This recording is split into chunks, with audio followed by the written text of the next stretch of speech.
Hi, my name's Luke, and thank you if you've gotten this far and are considering to use this as a teaching activity in your lab or classroom.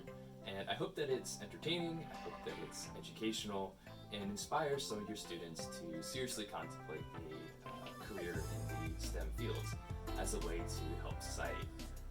This video is a visual representation of a lot of what's in the instructor's manual, and hopefully it will just give you a clear idea of what we're saying in the paper, and as well as gives a few tips here and there where you and your students may run into trouble. If you have any questions, you can always get in touch with me, and I'll try to answer them to the best of my ability. So again, thank you for considering this, and let's get right into it.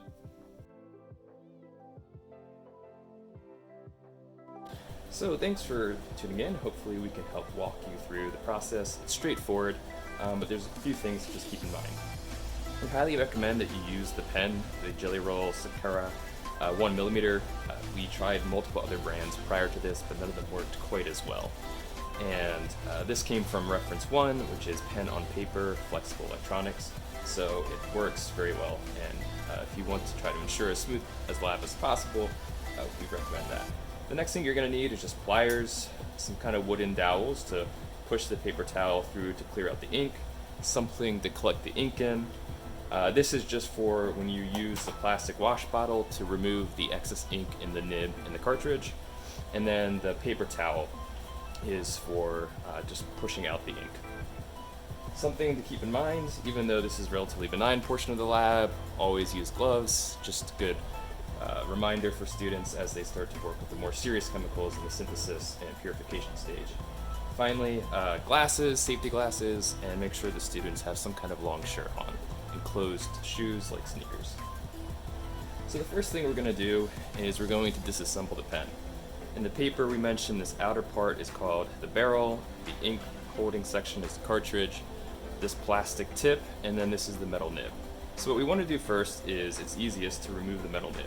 So just grab it as close as you can towards the base and slowly wiggle it back and forth until it comes out. Make sure that you don't lose it. The next thing that we're going to do is to pull out the plastic tip. So again, grab it as close as you can towards the base, wiggle it back and forth, and it comes out very easily. So what we're going to do is we're going to rinse out the tip first. So to do that, we're just going to hold it in the pliers. Remember, try not to squeeze towards the bottom as that could damage the writing instrument. And then this is going to make slightly of a mess, but just squirt it in. You can see the gold color of the ink as it comes out, and that's pretty clean right there.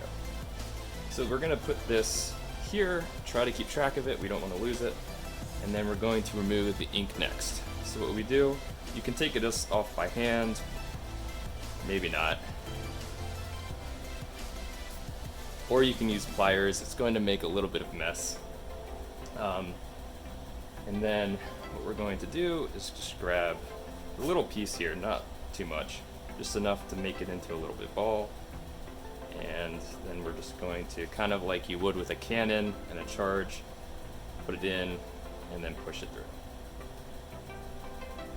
This part could be a little bit messy, so make sure the students are aware of that so they don't get anything on their favorite clothes. So you can see it does a pretty good job cleaning it out. And if you just want to do a final rinsing step, grab another piece of paper towel. You can then put it back in. And then this time, what you do is just add a little bit of water to it so that it's moist and can clean off any excess ink that's there. So that's pretty solid. You can do a final dry one to just make sure that it's dried out, but it should be fine. A little bit of water that's in there isn't going to drastically change the performance. So there we go. And then finally, what we're going to do, we're going to clean out the tip. So similar to the nib, get the wash bottle, spray it through. You can see that it's pretty clean. And then you can just take the paper towel to remove any of the ink excess. So this next part's a little bit harder just because of how small it is. but you want to take the metal nib and reinsert it back into the plastic tip. And usually what I do, so as not to damage the tip, just roll up the paper towel and then press it in. And there we go. We now have the components of the pen that we need opened and cleaned, and the next step will be to prepare and then add the polyaniline ink into it.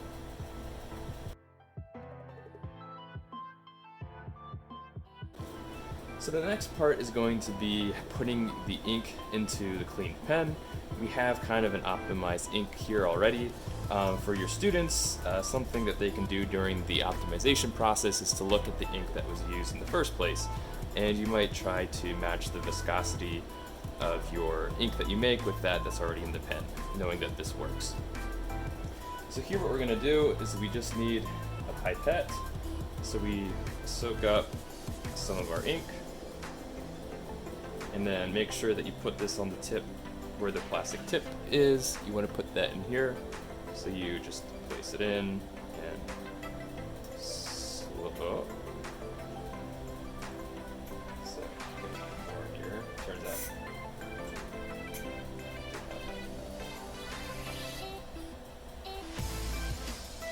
There we go. So you're gonna make, oh, look at that, a little bit of a mess. And then what we're gonna do, take the tip, put it in, and then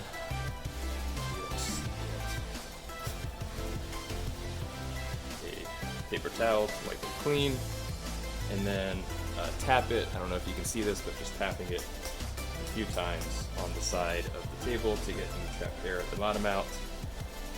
And then we reassemble the pen by just slipping the tip and cartridge in. And there we go, we have the PolySketch pen. And you can see, if we just show this is the pen we just made, you're gonna have to probably swish it back and forth a few times before the ink starts to get to the ball, but once you do, you should be able to, as you can see, it works. So that's good because it would have been embarrassing if it didn't.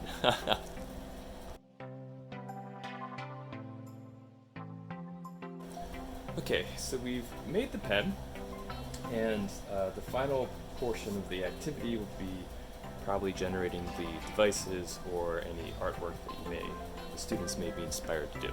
For the sensors, simply I've printed out outlines for what students might want to draw. This will be included in the instructor's manual or the lab handout so that you don't have to make this yourself. But the first two are for the pH sensor, the next are for the bending sensor, and I've already kind of filled in some here with the aniline ink, but you are probably going to have to do multiple coats on this to get the high enough conductivity so that you'll be able to see the light at a reasonable voltage. And when you're drawing with this, the first layer can be kind of robust, but sometimes you can see that, the ink may be drying in the tip or something. So if that's a problem, then you just tap it a few times on a paper towel to get it back down to the bottom, or right on your glove, and then you can start filling it in. So when you do the second or third coating, be very careful. You don't have to press very hard, as that can tear up the film underneath, but you're just going to very lightly brush it, kind of like you're tickling somebody with a feather. So those are just some things to keep in mind. The final step will be to use an LED, and these can be bought pretty cheaply. And you can see that there's different colors, but the different colors have different kinds of voltages at which current starts to flow. So for the pictures in the laboratory, we use green just because it's the easiest for the eye to pick up. But you might want to use something like red or yellow, which has a lower voltage until the current starts to pass through. And so this means that if the inks that the students develop are a little less conductive, it shouldn't be as big of a problem.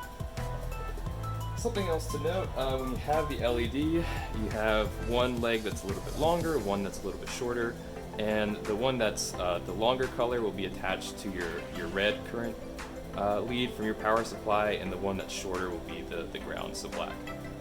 And something to do when you attach the LED to your sensor is to actually try to coat it a little bit with the ink so that you have just a little bit of better contact between the metal and your sample.